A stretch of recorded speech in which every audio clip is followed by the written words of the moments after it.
খালি পকেটে রাস্তায় বের হলে বোঝা যায় পৃথিবীটা কতটা কঠিন, কতটা স্বার্থপর, কতটা কষ্টের। পকেট শূন্য থাকলে পৃথিবীর সমস্ত কিছুই পর হয়ে যায়।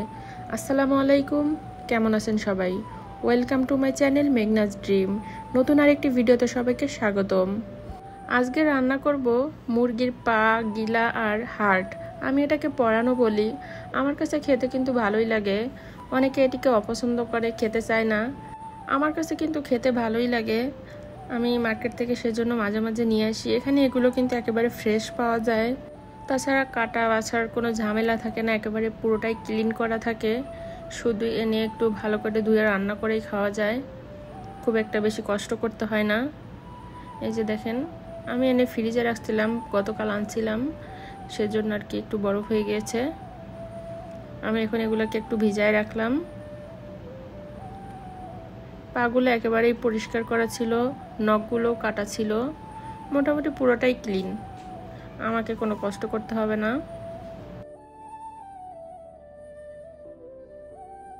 আমি রান্না করতে গেছি আর এদিকে আরিশার বাবা বাজার নিয়ে আসছিল। আমাদের বাসায় নুডলসটা শেষ হয়ে গেছিলো, সেই জন্য আর কি বলছিলাম নুডলস নিয়ে আসতে, তাই যে নিয়ে আসছে। আমাদের সবসময় কিন্তু মিস্টার নুডলসটাই খাওয়া হয়, বাচ্চারা এটা পছন্দ করে। আর এই যে আনছে কিছু ছোট মাছ। এখানে এটা মনে হয় পুঁটি মাছ হবে, আর এটা মনে হয় মলা মাছ। বরফ করা রয়েছে তো সেজন্য আর কি বোঝা যাচ্ছে না। আর এই যে কিছু কাঁচা বাজারও আনছে। এখানে আছে পুঁই শাক, ঢেঁড়স, তারপরে আছে হলো সিম। পুঁই শাকগুলো একেবারে ফ্রেশ, মোটামুটি সব সবজি ফ্রেশ ছিল। মনে হচ্ছিল যেন এখনই মনে গাছ থেকে নিয়ে আসছে। এই যে দেখেন, সিমগুলোও একেবারে তাজা, ছোট ছোট। এই সিমটা খেতে ভালো লাগে। এখন খুব একটা বিচি নাই, সিমের সিজনে কিন্তু মোটা মোটা বিচি থাকে, খেতে ভালোই লাগে। এখন তো মনে হয় সিমের সিজন না, শীতকালে সিমটা বেশি পাওয়া যায়। আর এই জানছিল কিছু ঢেঁড়স, ঢেঁড়সগুলো একেবারে তাজা। আর এই যে আনছিল মূলা। মূলাটা মাঝে মাঝে খেতে ভালো লাগে, সেজন্য খুব একটা বেশি কিনতে বলি না, মূলা 2-1টা আনলেই হয়ে যায়। তো এই যে আজকে আমি পুঁটি মাছটা রান্না করব, সেজন্য আর কি পুঁটি মাছটা নিয়ে নিলাম, একটু ভিজায় রাখবো পুঁটি মাছটা। আর এই যে এদিকে এটা ভিজাতে দিয়েছিলাম, একটু ছাড়াই গেছে, পরিষ্কার করে নিব এখন এগুলো আমি। তো এই যে ভালো করে ধুয়ে নিয়েছিলাম, আমি একটা একটা করে বেছেও নিয়েছিলাম যদি কোনো ময়লা থেকে থাকে, কিন্তু কোনো ময়লা ছিল না। এখন আমি এটা রান্না করতে যাব। তো চুলায় দিয়ে দিলাম একটু তেল, আর দিয়ে দিলাম কিছুটা গরম মশলা। একটু গরম হয়ে আসলে এখন আমি পেঁয়াজ কুচিটা দিয়ে দিব। আমার ভিডিও আপনাদের কাছে কেমন লাগে কমেন্টে বলে যাবেন। যদি ভালো লাগে চ্যানেলটা সাবস্ক্রাইব করে দিবেন, আর পাশে থাকা বেল আইকনটা অন করে রাখবেন, তাহলে পরবর্তী ভিডিও আপলোড করার সাথে সাথে আপনাদের কাছে নোটিফিকেশান পৌঁছে যাবে। আমাদের জীবনটা বড়ই অদ্ভুত, বড়ই বৈচিত্র্যময়। একসময় আমি বুঝতে শিখেছি আমি সবার জন্য থাকলেও কেউ আমার জন্য নেই। যাদের পাশে দাঁড়িয়েছিলাম তাদের জন্য রাত জেগে শুনেছিলাম তাদের কষ্টের গল্প, তারা আজ আমার খোঁজও রাখে না। জীবন বড় অদ্ভুত। যতদিন তোমার দরকার আছে ততদিনই তুমি মূল্যবান, কিন্তু একদিন যদি ক্লান্ত হয়ে বলো আমারও কষ্ট হয়, তখন দেখবে কেউ পাশে নেই। প্রয়োজন ফুরালেই সম্পর্ক বদলে যায়, এটাই বাস্তবতা। আমি কারো প্রয়োজনীয় মানুষ নই, থাকলেও চলে, না থাকলেও চলে, তেমন কিছু বদলায় না। আমি সেই যাত্রী যার নামটা তালিকায় থাকলেও ডাক পড়ে না। কখনো কেউ আমাকে খুব করে চায় না। আমার খালি চেয়ার সহজেই ভরে ওঠে অন্য কারোর উপস্থিতিতে। আমি সেই গল্প যা মাঝপথেই হারিয়ে যায় পাঠকের মনোযোগে। তবুও নিজের অস্তিত্বকে ভালোবাসি, কারো করুণায় নয়, নিজের ভাবনায় হাঁটতে শিখেছি। এখন নিজের হয়ে থাকাটা তো একরকম সাহস। অভিমান মানে দূরত্ব নয়, অভিমান মানে ফিরে আসার অপেক্ষা। কিন্তু সবাই অপেক্ষা বোঝে না।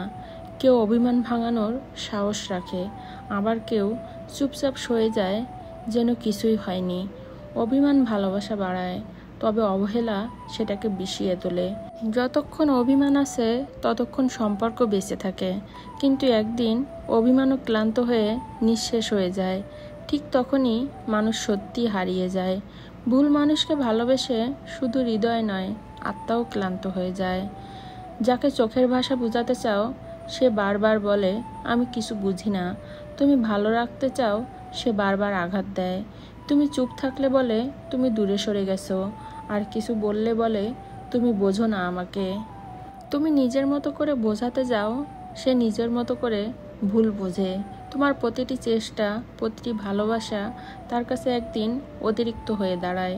সবচেয়ে কষ্ট তখনই হয় যখন মন থেকে দেওয়া ভালোবাসা কারো অহংকারে চাপা পড়ে যায়। আমি আর লড়তে পারছি না। দিনের পর দিন শুধু ভেতরটা ভাঙছে, তবুও বাইরে থেকে মানুষটা ভাবে সব ঠিক আছে। আমি কারো দোষ দেই না, কারণ কেউ তো জানে না আমি কিভাবে বেঁচে আছি। হয়তো আমি নিজেও জানি না কেন এখনো টিকে আছি। প্রতিদিন একটু করে শেষ হয়ে যাওয়া যতটা কষ্টের, তার চেয়েও বেশি কষ্টের হলো কাউকে বোঝাতে না পারা যে তুমি মরে যাচ্ছ ভেতরে।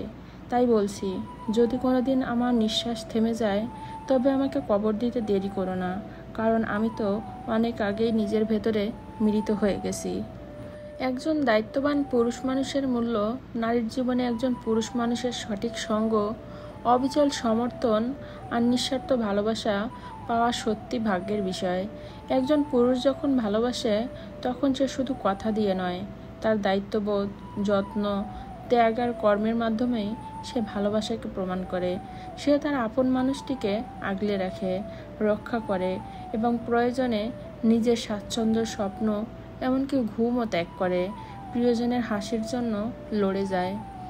একজন নারী প্রথমে হয়তো সৌন্দর্য, ব্যক্তিত্ব বা বাহ্যিক আকর্ষণে মুগ্ধ হতে পারে, কিন্তু সময়ের সাথে জীবনের পথে এগিয়ে গেলে বোঝা যায় সৌন্দর্যের চেয়ে অনেক বেশি মূল্য হলো একজন পুরুষের সততা, ধৈর্য আর দায়িত্ববোধ।